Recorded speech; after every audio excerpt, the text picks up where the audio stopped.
सबसे ज्यादा प्यार की उम्मीद, खुशियों की उम्मीद हमें अपने घर से ही होती है, अपने परिवार से ही होती है। पर आजकल ऐसा क्यों हो गया है कि वही परिवार हमारे दुख का कारण बन गया है, हमारी परेशानियों का कारण बन गया है। दो भाइयों में प्रेम नहीं है, सास बहू में प्रेम नहीं है। माता पिता कहते हैं कि बच्चे आजकल सुनते नहीं, क्या करें। एक चीज देखी गई है आजकल, जो माता पिता बच्चों की शादी हो जाए इस बात को लेकर चिंता करते हैं, और जब बच्चों की शादी हो जाती है तो सबसे ज्यादा दुखी भी वही माता पिता होते हैं। जब से बच्चों की शादी हुई है तो बच्चे हमारी सुनते ही नहीं। कई लोग कहते हैं कि हमारे बच्चों की शादी हो गई है और वो परिवार से अलग होना चाहते हैं, तो क्या करें। जिस बात से आपके घर में शांति बनी रहे, आप उसी मार्ग पे चलना। जो भी मार्ग आपको अशांति की तरफ ले जाए, उस मार्ग से बचने की कोशिश करना। आज क्या कमी हो रही है हमसे, क्या गलती हो रही है हमसे। परमात्मा ने हमारे जीवन में रिश्ते प्रेम के लिए बनाए, खुशियों के लिए बनाए, पर आज हमारे दुखों की सबसे बड़ी वजह हमारे रिश्ते बन गए हैं। आज कोई हमें बाहर से दुखी नहीं कर रहा, लोग अपने घर में ही परेशान हैं। वैसे तो बहुत सारे कारण हैं, पर दो बातें ऐसी हैं जो हमारे रिश्तों में जहर भर देती हैं। एक तो स्वार्थ बुद्धि, अपनी ही खुशी, अपने ही स्वार्थ की पूर्ति करना। हर किसी को यह लगता है कि मैं अपना भविष्य बना लूं, मैं अपने सुख की व्यवस्था कर लूं। किसी का कोई भरोसा नहीं, कब क्या हो जाए, कब कौन क्या कर दे। तो हर कोई अपने ही स्वार्थ को पूरा करने में लगा पड़ा है, औरों की परवाह नहीं किसी को। और दूसरी बात, आजकल लोगों में धीरज खत्म हो गया है, सहन शक्ति ही नहीं है। थोड़ा भी कुछ हो जाए तो सह नहीं पाते। छोटी छोटी बातों के लिए परिवारों में झगड़े देखे गए हैं, लोगों को लड़ते देखा गया है। आपके घर परिवार की उलझने कोई बहुत बड़ी नहीं है, पर आपने उनको बड़ा बना दिया है। हर बात का सलूशन, हर बात का समाधान, जवाब देना, झगड़ा करना नहीं होता। रिश्तों में कई बार हार मानने में ही समझदारी होती है, कई बार चुप रहने में ही समझदारी होती है। एक घर में एक सास बहू में रोज झगड़ा होता था, दोनों बहुत परेशान रहते थे। एक बार उनके शहर में एक गुरुजी आए हुए थे, तो बहू गुरुजी के पास गई और उनसे जाके बोली, मेरी सास और मेरे बीच रोज झगड़ा होता है। मैं तो चाहती हूं झगड़ा ना हो, पर न चाहते हुए भी रोज हमारे बीच झगड़ा हो जाता है। बहुत दुखी हो गई हूं महाराज, बहुत परेशान हो गई हूं। आप कोई रास्ता बताइए, कोई तरीका बताइए। गुरुजी ने उसको एक पानी की बोतल दी और कहा, यह चमत्कारी पानी है। जब भी तुम्हारी सास तुमसे कुछ भी कहे, झगड़ा करे, तुम इस पानी को मुंह में भर लेना, और जब तक वो चुप नहीं करे, जब तक वो बोलती रहे, इस पानी को पीना मत, मुंह में भर के रखना। जब वो शांत हो जाए तब इस पानी को पी लेना। वो बोली ठीक है। वो घर गई। जैसे ही उसकी सास ने उससे झगड़ा शुरू किया, उसे गुरुजी की बात याद आ गई। उसने उस बोतल में से थोड़ा पानी पी के अपने मुंह में भर लिया। जितनी देर उसकी सास बोलती रही वो चुप रही, क्योंकि उसके मुंह में पानी भरा हुआ था। उसने ये नियम बना लिया, जब भी उसकी सास कुछ कहती वो मुंह में पानी भर लेती। अब उसकी सास को लगने लगा कि मेरी बहू बदल गई है, कुछ जवाब ही नहीं देती।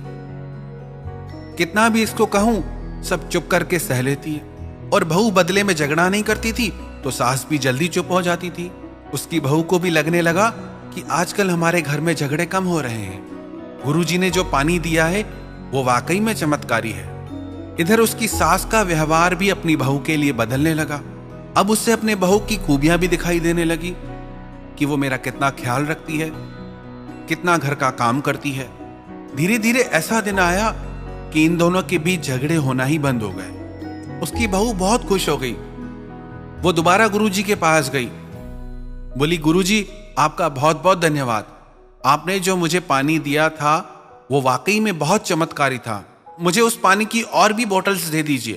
तो गुरुजी ने कहा, उस पानी में कोई चमत्कार नहीं था, चमत्कार तुझ में था। क्योंकि जितनी देर तेरी सास तुझसे झगड़ा करती थी, तू उतनी देर चुप रहती थी, तू कुछ बोलती नहीं थी, और तेरे शांत रहने की वजह से तेरी जिंदगी की सारी परेशानियां दूर हो गई। हमारी भी यही कहानी है। हमको शांत रहना ही नहीं आता। थोड़ा भी कुछ हो जाता है तो हम शोर मचा देते हैं कि मेरे साथ ऐसा क्यों हुआ, मुझे ऐसा क्यों कहा, अब मैं भी जवाब दूंगा, अब मैं भी जवाब दूंगी। सहन शक्ति ही खत्म हो गई है। थोड़ा सा भी कोई किसी का सह नहीं पाता आजकल। आपको कभी कस्टमर केयर वाले कॉल करते हैं, फोन करते हैं, आप चाहे कितना भी उन्हें भला बुरा कहें, पर आपको वो क्या कहते हैं? Thank you sir, thank you ma'am. कितना भी गलत तरीके से आप बात करें, पर वो आपका गुस्सा सह के भी चुप हो जाते हैं। कोई सेल्समैन आपके घर पे आता है कोई प्रोडक्ट बेचने, आप उसकी बेइज्जती करके उसके मुंह पे दरवाजा बंद कर देते हैं, फिर भी वो थैंक यू कह के चला जाता है। कहां से आती है इन लोगों में इतनी सहन शक्ति? आपका इतना बेरुखा व्यवहार, आपका इतना गलत व्यवहार वो क्यों सहते हैं? थोड़ी सी सैलरी पाने के लिए वो दुनिया भर की गालियां सुनते हैं, अपशब्द सुनते हैं। तो क्या हम अपने परिवार की खुशी के लिए, अपनी खुशी के लिए, अपने मन की शांति के लिए क्या थोड़ा सा भी नहीं सह सकते? शक्तिशाली वो नहीं होता जो अपनी शक्ति दिखाए। वास्तव में शक्तिशाली इंसान वो है जो शक्ति होते हुए भी सह जाए। इसका यह मतलब आप मत निकालना कि आप दुनिया भर की बातें सहते रहो, पर जब प्रश्न आपके घर की शांति का हो, आपके मन की शांति का हो, तो कई बार सह लेना भी बहुत अच्छा होता है, चुप रहना भी बहुत अच्छा होता है। तो अपने स्वार्थ से ऊपर उठिए। सिर्फ आप अकेले नहीं हैं, परिवार में और लोग भी हैं। सबके बारे में सोचिए। याद रखना, यदि आपके परिवार में एक भी व्यक्ति दुखी रहता है तो उसका प्रभाव आपके जीवन में भी आएगा। उसके दुख की एनर्जी आपके घर में भी रहेगी। अपने परिवार के किसी सदस्य का दिल दुखा के आप भी खुश नहीं रह सकते। तो यदि आप अपने जीवन में खुशी चाहते हैं तो अपने परिवार वालों की खुशियों का भी ख्याल कीजिए। हर बात में बुरा मानना छोड़ दीजिए।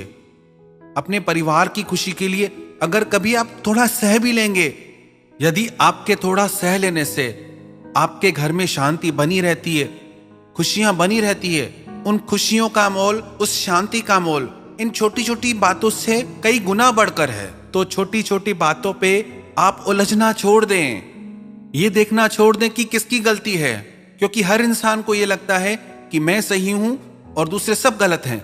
तो कैसे फैसला होगा कौन सही कौन गलत? तो इन सब बातों से ऊपर उठकर शांति के मार्ग पर चलें, खुशियों के मार्ग पर चलें। याद रखना एक बात, शांति जिन भी दामों पर मिले, समझना कि सस्ते में मिली है। अशांति तो आप कुछ करो या न करो, वो तो आपकी जिंदगी में है ही। पर शांति पाना चाहते हैं, परिवार में खुशियां चाहते हैं, लोगों को बदलना चाहते हैं, तो उसकी शुरुआत आपको खुद से करनी होगी।